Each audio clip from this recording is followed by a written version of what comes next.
7 pecados capitais, esse é o nosso tema, que começou mês passado e adentrou esse mês, porque são 7 os pecados capitais, tratando um por semana.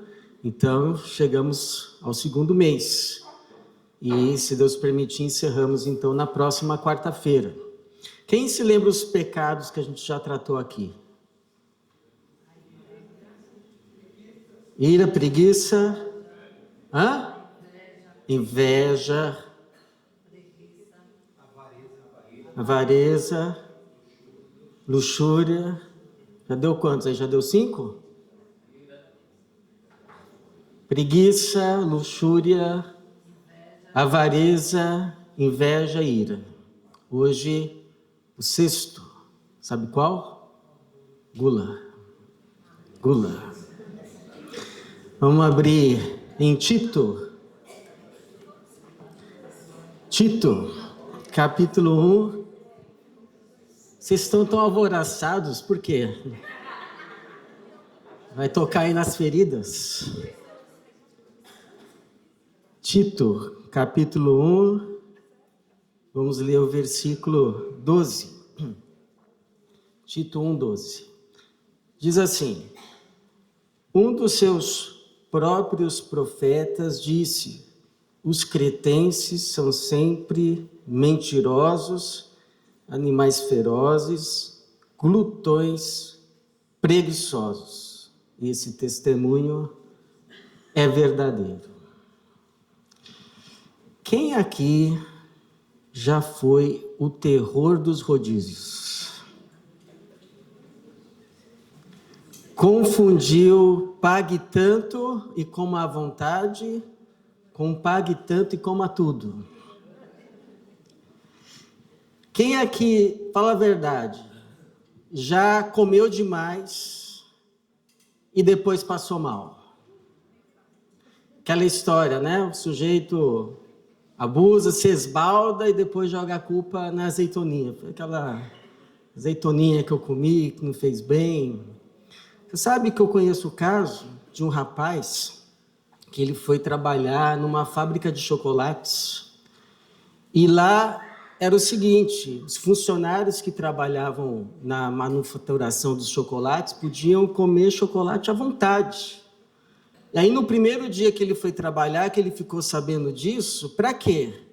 Quis comer todos os chocolates possíveis e foi parar no hospital, ficou intoxicado. Então, irmãos, a Bíblia fala de gula. Fala, por exemplo, nesse texto que a gente leu aqui, que Paulo está relembrando uma fama que os cretenses tinham, que ele vai dizer aqui, os cretenses, ele está, na verdade, citando um trecho de um poema de um pensador cretense, que era até considerado pelos cretenses um profeta. Ele diz assim no versículo 12: um dos seus próprios profetas disse: os cretenses são sempre mentirosos, animais ferozes, glutões preguiçosos. E, literalmente, glutões preguiçosos seria estômago preguiçoso. Era uma expressão para se referir a um apetite desordenado.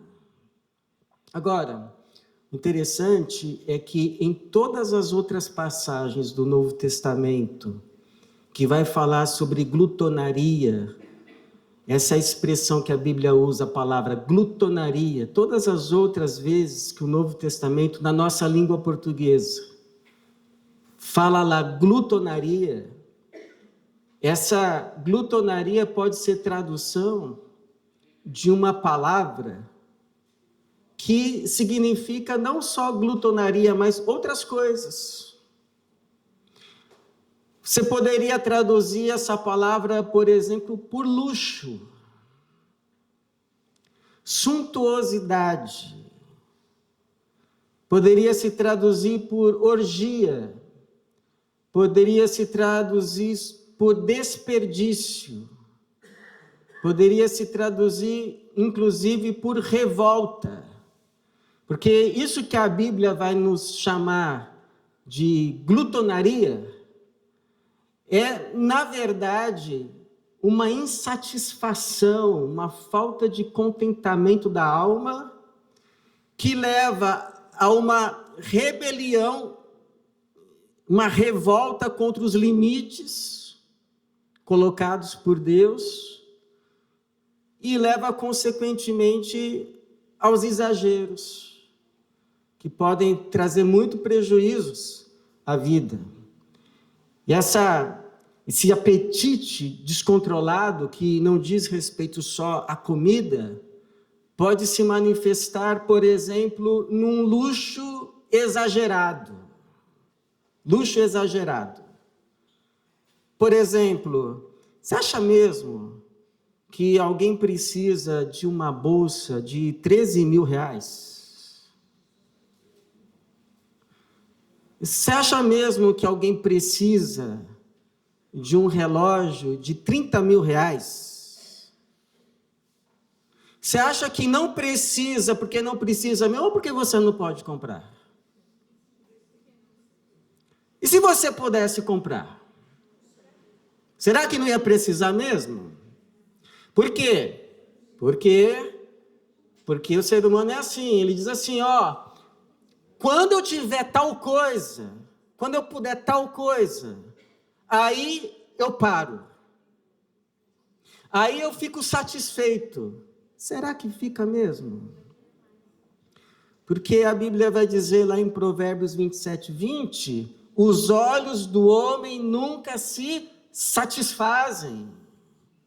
Ou seja, quanto mais tem, quanto mais pode, mais quer. Se pode, quer mais. O apetite, esse apetite descontrolado não tem um chega, já está bom. Pode se manifestar também numa vaidade do ego, que diz assim, tudo para mim. Tudo para mim. Eu lembro de um jogador de futebol que era um bom centroavante, ele se chamava Mirandinha, talvez alguém se lembre do Mirandinha. Era um bom centroavante, só que ele tinha um problema, ele era muito fominha, só ele queria fazer gol. Então, quando passavam a bola para ele, esquece, ele não passava para mais ninguém, porque ele que tinha que fazer o gol.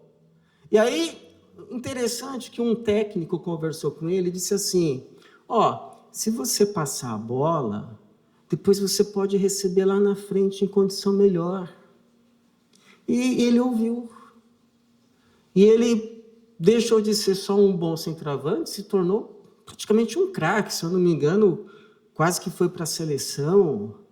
Mas e se não tivesse deixado de ser fominha? Só para mim, tudo tem que ser eu. E esse apetite descontrolado pode se manifestar também numa revolta contra limites. Por exemplo, o homem que cai na promiscuidade, na esperança de se satisfazer e nunca mais sai, porque o pecado nunca se satisfaz. Ele se esquece de um pensamento que diz assim, o homem que não se satisfaz com uma mulher, não se satisfaz com nenhuma. Então a pergunta, como lidar com essa glutonaria da alma? Desse coração insatisfeito, que se rebela contra limites, e aí comete exageros que vão trazer prejuízos à própria vida. Eu penso, irmãos, que como qualquer outro pecado, a gente precisa da ajuda de Deus. Não é uma questão só de esforço. Então a gente precisa pedir 3 graças. Pelo menos 3 graças da parte do Senhor. Uma delas temperança. Temperança. A temperança que vem de um entendimento que nos ajuda a entender que Deus colocou limites na vida, não para o nosso mal, mas para o nosso bem. Não para nos coibir, mas para nos proteger. Não para ser um estraga-prazeres, quer nos negar prazeres, mas para nos garantir os prazeres mais completos e verdadeiros. Por quê? Porque a vida, irmãos, é como assim um rio caudaloso, cheio de exuberância, cheio de vida. Enquanto ele está naquelas bordas dele, nas margens, nos limites, ele traz vida, ele traz beleza, ele traz bênçãos. Agora, se ele transborda os limites, se ele passa das margens, o que acontece? Aí vem destruição, vem morte. É por isso que Provérbios 23:10 diz assim: não remova os limites antigos. Não entre na terra dos órfãos. Ou seja, há um limite. Vir até aqui é legítimo, passar desse ponto já não é mais. Respeite os limites. Para o seu bem, o bem da sua alma, limites. Sabe, aquela linha amarela na plataforma foi colocada ali para o meu bem. Aquela linha amarela na plataforma está me dizendo o seguinte: olha, até aqui você está seguro. Passou da linha, é por sua conta e risco. Você já está colocando em risco o seu bem. Então, temperança. Não preciso passar da linha. Já entendi. Da linha para cá é o meu bem. Meu bem está garantido. Vou ficar aqui. Não vou passar da linha. Temperança. Entendimento. Não é para o mal, é para o bem. Um segundo pedido. Contentamento. Aquela certeza que posso ter mais, sim, mas o que eu tenho já está bom. Você sabe, uma vez no final de ano, um irmão muito querido me mandou mensagem de final de ano com aqueles desejos de um bom ano, de saúde. E uma das coisas que ele escreveu, que você receba também da parte de Deus, contentamento.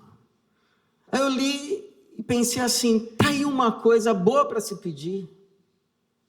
Contentamento. Quem aqui já pediu contentamento? Senhor, me dê contentamento. Me ajude a ser feliz com o que eu tenho. Me ajude a dar valor ao que o Senhor já me deu, porque não é pouco, e se eu perder, aí eu vou sentir falta, aí que eu vou dar valor. Me ajuda a ter contentamento, Senhor. Sabe, um salmo que me ajudou muito com essa questão de contentamento foi o Salmo 128. Porque o Salmo 128 vai nos colocar os pés no chão de novo. Ele vai dizer assim para a gente, se você tem um trabalho cuja renda é suficiente para o seu sustento, se você tem onde morar, e aí dentro dessa casa, você tem uma família, pessoas que não são perfeitas, mas pessoas que amam você e que você ama, então você já tem tudo. Você já tem tudo o que é preciso para uma vida boa. Você já tem tudo o que é preciso para uma vida feliz. Você já pode se considerar uma pessoa abençoada, uma pessoa bem-aventurada, uma pessoa feliz. Deus te deu tudo já o que é necessário para uma vida feliz. Agora, você pode ter mais? Pode. É pecado ter mais? Dependendo da forma que você conseguir, não. Mas, tome cuidado, para nessa ânsia do mais, nessa ânsia de ter o que não se tem, perder o que se tem. Por exemplo, o caso de Adão e Eva.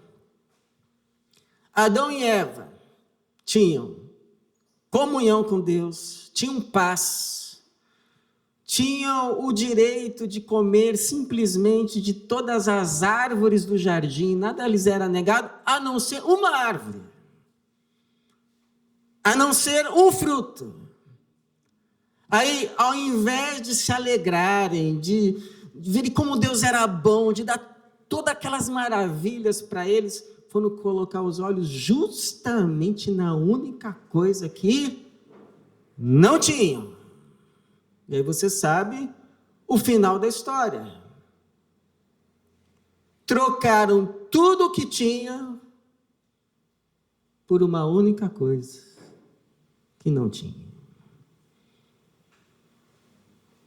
Trocaram o que era maior pelo que era ínfimo.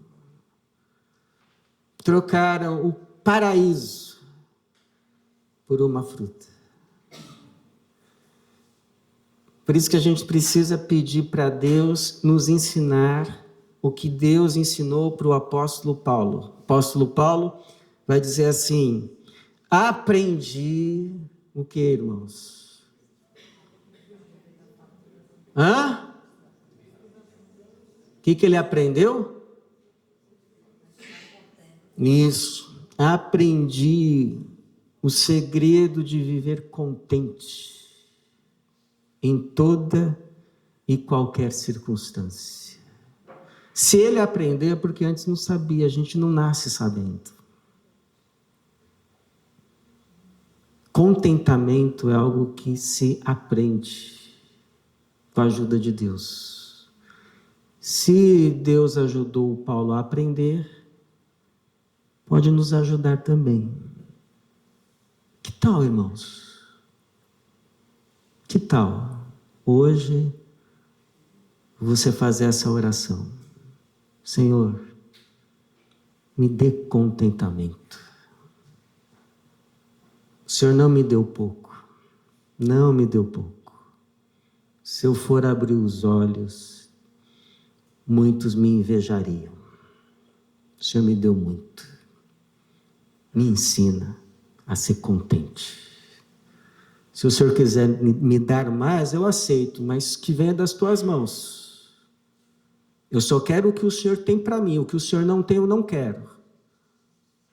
Mas enquanto não vem, me ajuda já a estar contente, satisfeito, feliz. Me dá contentamento. E por fim, sabe o que a gente precisa pedir? Temperança, contentamento e moderação. Moderação. Aquela capacidade de dizer, tá bom. Aquela capacidade, aquela liberdade de dizer, já chega. Já é suficiente. Por hoje chega.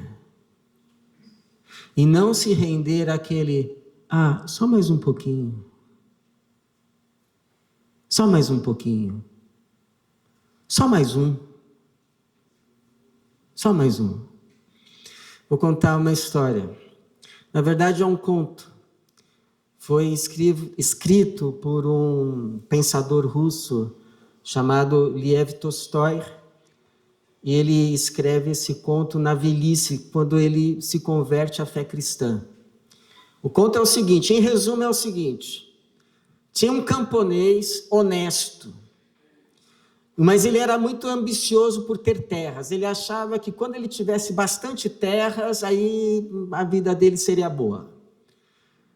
E aí lhe deram um desafio. O desafio foi o seguinte: você pode ter todas as terras que você conseguir demarcar. Você vai demarcando com essa pá. todas as terras que você conseguir demarcar, do nascer do sol até o pôr do sol, vai ser sua. Agora, você só vai ganhar se até o pôr do sol você tiver voltado ao ponto inicial que você começou a demarcação da terra. Entendeu? Então, todo que você conseguir demarcar é seu, mas até o pôr do sol você tem que estar de volta no ponto, senão você perde tudo.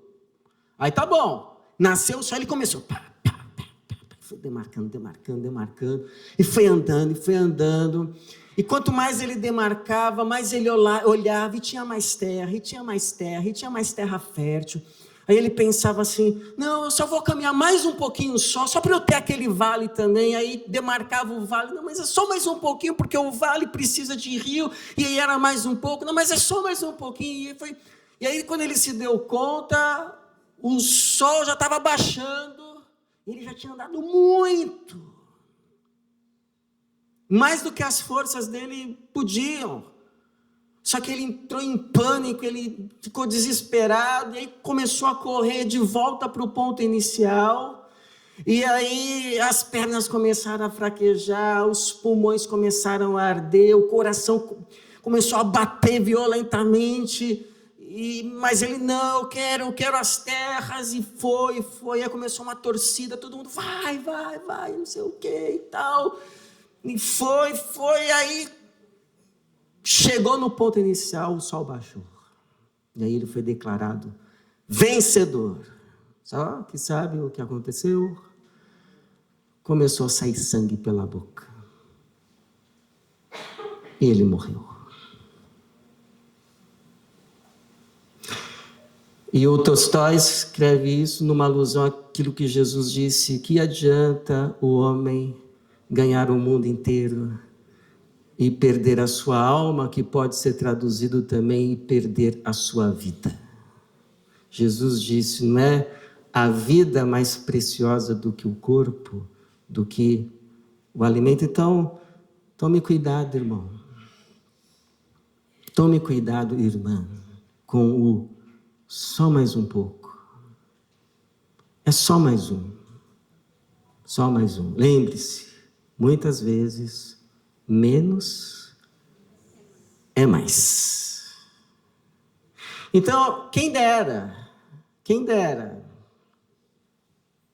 Gula dizer respeito só à comida. Não. A glutonaria diz respeito a qualquer apetite fora de controle, em relação a qualquer coisa, a qualquer fome. Esse apetite desgovernado que vem de uma alma sempre insatisfeita, sempre descontente, e portanto ela se rebela contra os limites e comete exageros, ações desregradas que vão trazer bastante prejuízo à vida. Por isso que a palavra de Deus sempre nos convida à temperança, ao contentamento e à moderação. Em quantas coisas? Em tudo. Em tudo. Em tudo. Que o Espírito de Deus em nós nos dê essas 3 graças. Para a glória de Deus e para o nosso bem. Amém.